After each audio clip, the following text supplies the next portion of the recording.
welcome to Salubrious Skin with Dr. Irene, Psoriasis Unmasked Part 2, Nutrition for the Management of Psoriasis. Okay, so here we are talking about all things with your diet and nutritional intake. I personally think this is a massive part and component to my wellness. I certainly am one of those people who have found direct correlation with what I eat and the impact on my skin. This is something that has been a very interesting topic over the years, because I will find patients will say, no, I don't see any correlation with my skin. I can eat whatever I want. And others say, oh, and absolutely, I think that there's been a direct correlation with how I eat. Now, there is an area for confusion here, because Western medicine doesn't believe there's any correlation with what we eat and psoriatic disease. But interestingly enough, there is a lot of research that's been done and have identified various elements of nutrition and the extent of psoriatic disease. And that's what I want to talk about today. So the three areas that is very interesting is, number one, psoriasis has been linked to metabolic syndrome. Now, what that means is metabolic syndrome is diabetes, heart disease, stroke. So people with psoriasis over a period of time are more likely to suffer from diabetes, heart disease, and stroke. Okay, that's what another element of identifying this disease is more than a skin problem, it's a systemic disease. But if we break it down, diabetes is linked to insulin resistance. So over a period of time, if diabetes develops, there's obviously insulin resistance. And what they found and identified there's actually insulin resistance in people with psoriasis is that they gave two groups. Well, one group they gave a metformin, which is a anti-diabetic drug, which reduces insulin resistance. And the other group had no metformin. And what they found was there was a reduction in psoriatic lesions. So clearly there is a factor involved with psoriatic disease and insulin resistance. So if we're looking at from the perspective of diet, we're talking about the carbs you're eating, the quantity of carbs you're eating, and the quality of carbs you're eating. So if you go, okay, well then if that's the case, I'll just have low GI carbs. Well, having a lot of low GI carbs is just as bad as having high GI carbs. So the quantity and the quality of carbohydrates is very important. The second thing is that they found that gluten increases insulin resistance and inflammation. Now, anyone with psoriatic disease knows they've got inflammation in their body, whether it's in their skin or their joints, they know that they've got inflammation. So gluten has been found to increase inflammation. On the other part of that research study, they found that gluten increases insulin resistance. Now, with the previous study, I told you that they found insulin resistance is prevalent in people with greater than 3% of their body affected with psoriasis. Then obviously gluten is going to increase insulin resistance. We don't want to increase insulin resistance, we want to reduce it. So gluten definitely needs to be avoided for anyone who's got more than 3% of the body affected. Now, gluten is a tricky one because it can be sneakily added into various elements, and that's why I keep my diet very fresh. I only have fresh vegetables and I eat lean meats. If you're vegetarian, eat things that are organic, because there is also on the flip side of that, the glyphosate they use to spray legumes and beans and all those sort of things can actually increase your sensitivity to gluten. So that's completely different, but make sure you're having organic legumes if you are enjoying legumes. Okay, the third thing was, which is not necessarily nutrition related, but obviously the way we eat is how our body will react. So they have found overweight psoriasis sufferers won't respond as favorably to the exact same medication that people that are considered in a normal weight range do. So they had two groups, normal weight range, overweight weight range, and basically the people that considered healthy, same medications given to both groups. The healthy weight range people basically improved, whereas those that were overweight didn't. So eating a diet that's full of, high calorie, low nutritional density is going to increase weight. That's what naturally happens. And so even then, you're going to find that your response to your treatments won't be as favorable as someone who is of a healthier weight range. Now, on the flip side of that coin, it's hard. You might have fluid retention, which is weight, not necessarily actual fat. So when we have an inflamed body, our body aggregates a lot of fluid to try and resolve that inflammation. And so I found myself gaining a few kilos every time I had a flare up. So I don't want you to be stressed about it. It's about making those good choices, avoiding fast food, high calorie, low nutrient dense foods, and keeping your diets very clean and healthy.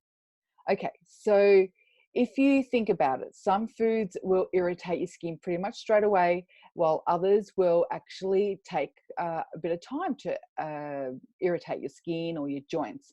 And that's because of the IgG antibodies.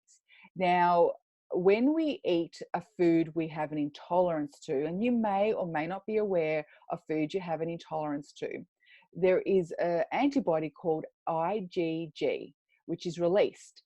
And that can actually be released over 72 hours. When that antibody is released, it causes inflammation in the body.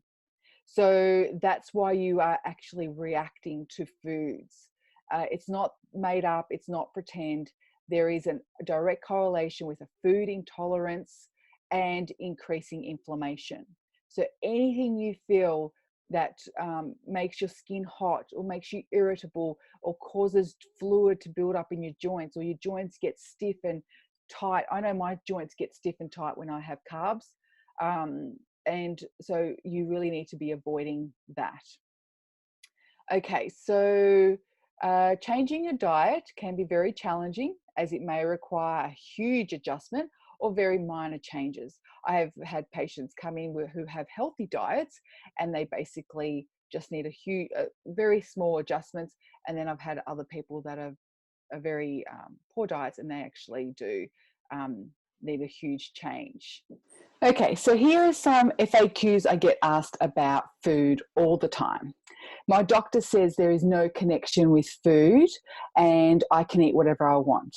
Now, if we look at it from the perspective of any illness, when there's any illness in the body, why wouldn't food have an impact? We all know that eating fast food, greasy, fatty food, things like McDonald's and all those sort of fast food outlets aren't going to deliver any nutritional value into your body.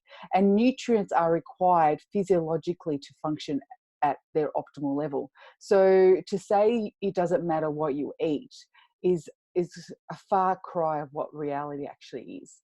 And I've been exposed to that. My dermatologist said the exact same thing after I had identified the flare up or the exacerbation in my skin purely after I'd eaten pizza. But I think you know in yourself that how you feel after you eat something will not necessarily be favorable for your psoriatic disease, whether it's your joints are sore or stiff like mine get after I eat carbohydrates, or whether your skin gets a little bit more itchy, uncomfortable, looks thicker, more red. All those are indications that your body has reacted negatively to what you've just eaten. So alternatively, you can just keep eating what you want, or you can actually identify what your body doesn't want to consume and then avoid it in order to allow your body to heal. So even though your specialist will be saying one thing, I think you deep down know that there is another side to that conversation. Another question I get is, I eat healthy, but my skin's not great. Now, it's one of those things that's very interesting as far as diet's concerned. Acidic foods, tomatoes, oranges, pineapples, all those foods are not ideal if you have psoriatic disease. So they're considered healthy, but they're not suitable. And that's where a breakdown of identifying what your body reacts to is really important. For instance, chia seeds aren't great, but flax seeds are. So, even though they're healthy, fermented foods aren't great. That's a big buzz at the moment: fermented foods, gut health, gut microbiome, all those sort of things circulating our internet and social media and telling us we should be doing that, whereas in actual fact, they're not suitable for people with psoriatic disease. So it is one of those things that is best to be guided by a health practitioner who knows specifically what you should and shouldn't be eating. Now, how long do I have to eat like this? That's a big one that I get. So I think it's best to look at it from the stages perspective. Especially glutate psoriasis doesn't seem to have the dietary impact as other foods. So if we're talking about glutate psoriasis, well, until your skin gets better, and let's just see how you go. We're talking about other forms of psoriasis, it may be a lot longer. At the end of the day, always aim for 2 months. If you can really commit yourself for 2 months to give it all you've got to see how your body responds, that's a great start. Beyond that, it's time for reassessment and see what works and what doesn't work. But I think give it at least 2 months if you're starting off fresh. Another question I get is, or more of a statement, I've done this before, but it's had no benefit to my skin. Now, as I've said before in other videos, treating psoriatic disease, because it's a systemic disease, creates a multifaceted approach. If you just did one component but didn't do the others, well, you're not going to find any benefit. If you do the other components but don't do the nutritional aspect, well, you're not going to find benefit. It requires you to put all the pieces of the puzzle together in order to make the body work well. And this is just one piece of the puzzle. It's not the be all and end all, but it is one intricate piece of the puzzle. So if you can really get this down pat and done well, then you'll be able to put all the other pieces in place. So it's not a standalone, it's something that works with other aspects to help your body get healthier and, on the road to recovery. So it's not something that's seen on its own. Okay, so that's pretty much all I'm going to talk about nutrition. I'm not going to go about intricate details because each of us are quite different, but there's a lot of information there that you could actually take away and reassess your diet and take some notes, do a journal, see where you can make a few changes. But before I let you go, I want you to have a look at our Salubre Therapeutics trial packs we've just recently launched on salubre.com.au. That is a great way to trial various products we have on offer to see if they suit your skin. You always say to people it's best to choose one spot and be consistent with that one spot versus utilizing the tub for your whole body, so to speak. So choose one area, an area that doesn't get affected by other elements. Like I had a patient come in who's a mechanic. Obviously, I told him don't put it on your hands because you're going to be around grease and constantly washing your hands and all those sort of things. So don't trial something new in an area that you're going to be irritating and you're not going to necessarily know whether it's working. On your elbow, on your leg, somewhere that's not going to be exposed to other elements, and that way you can see whether it's suitable for you or not. So stay tuned for part 3, which is a lifestyle that's conducive to the management of psoriatic disease. So be sure to email me any questions or anything at all that you may have, and stay tuned for part 3. I'll see you soon.